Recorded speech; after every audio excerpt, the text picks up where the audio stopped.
This isn't a confession. You can't prove a damn thing. So don't even try. I'll deny it to my grave. I'm on my third drink for the evening anyways. You can't trust the word of a drunken man. That's when I start to feel anything these days. The third drink. Sometimes it takes 4, but usually 3 will do. It's the same cycle every night for weeks now. I drink, and then I start to feel. Then the fear comes over me. Then I drink some more until I pass out. Wake up, slog through the day, keep my head down, keep my chin up, don't draw anyone's attention, go home, repeat.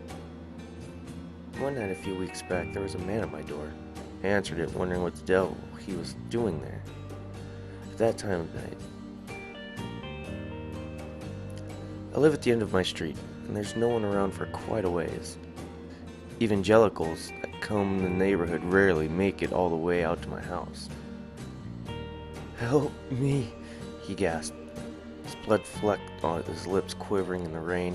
His forearm was badly broken, bits of bone sticking out through the skin. He was pale and drenched, the rain and blood dripping steadily from his haggard frame, pooling on my porch beneath him. "There's been an accident. I need help." He winced. "Can you help me?" I nodded, dumbly, shocked at his state, then ran inside looking for my cell phone. By the time I got back to the door with it, he was gone. The only sign of him, a trail of splattered red leading down my front steps out into the front yard. I stood there shocked for a moment, and then I put the phone away, slammed the door, and locked it. I don't know why, I was just scared, frightened by the whole affair, and some part of me, some damn selfish part of me, kept saying it's okay. Someone else's problem. He's gone. Forget about it. So I poured myself a drink to ease my nerves, and then another. A few drinks later, I'd forgotten all about him, and a few drinks after that, I'd drunk myself to sleep. I woke up with my head throbbing. I'm not a heavy drinker. Well, used to not be one anyways. I stepped outside and noticed that there was no blood on my porch, and I breathed a sigh of relief. Maybe the rain had washed it all away. Or maybe it hadn't happened at all. I went to work nursing my hangover, but I made it through the day. Came home and I tried to relax.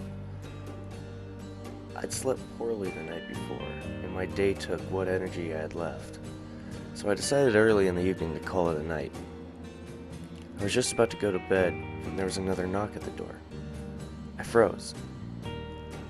My heart raced. I tried to laugh off my rising fear. It was just someone at the door, nothing to be afraid of. But as my hand reached for the knob, I heard his voice. The same quaking shudder of a voice from the night before. "Help! I need help!" I stood stone still as he pounded on the door.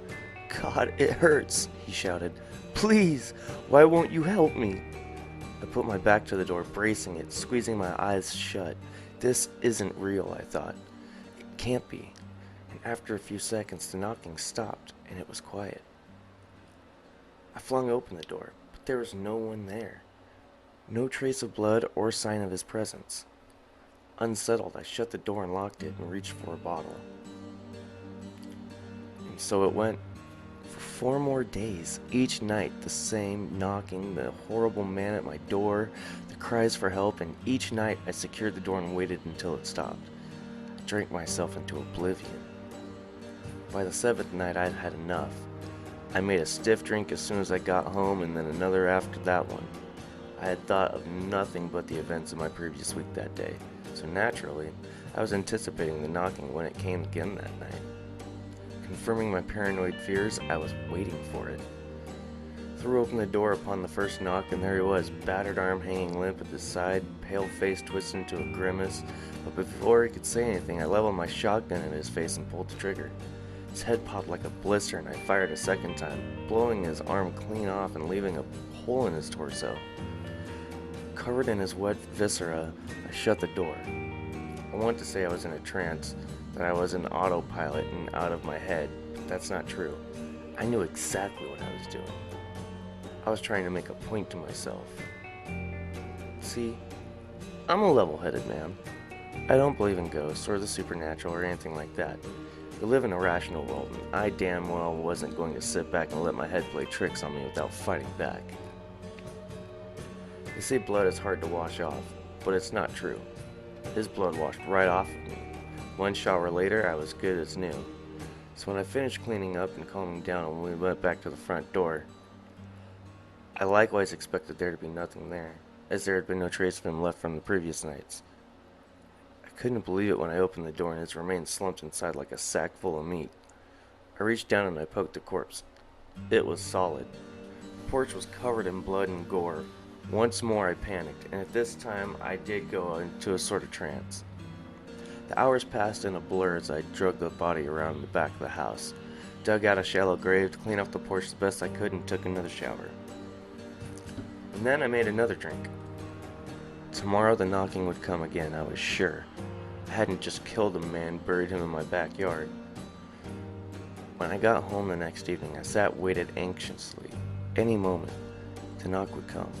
The man would again be at my door waiting for me, asking for help. Maybe tonight I'd laugh, invite him in, and ask him if he wanted a drink, I thought, sipping my own drink nervously. The minutes stretched out, and it felt like it waited an eternity when it finally came. The knocking. I breathed a sigh of relief as I rushed to the door, but it wasn't the man from the previous night. It was the police. A car had gone off the road the night before. They wanted to know if I'd seen anyone. Maybe it was my drunken state that allowed me to lie so convincingly, but after telling them I knew nothing of it, they bid me a good evening and left. My pulse pounded in my head. This couldn't be happening, I thought. It wasn't real. The thoughts piled on, one by one. All I could do to quell them was keep drinking until I lost consciousness. I called in sick the next day.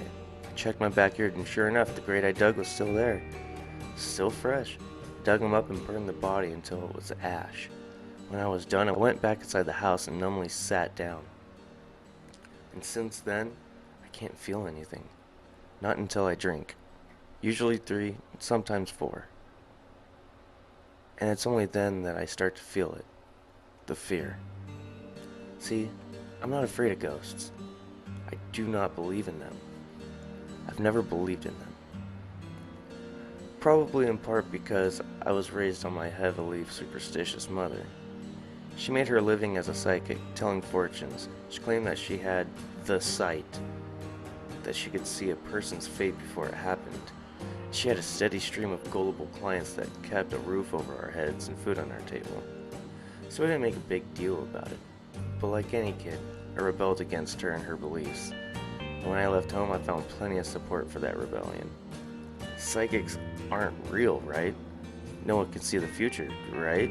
Because now I'm afraid my mother wasn't faking it. That she really could see the fate of all those people who came to her.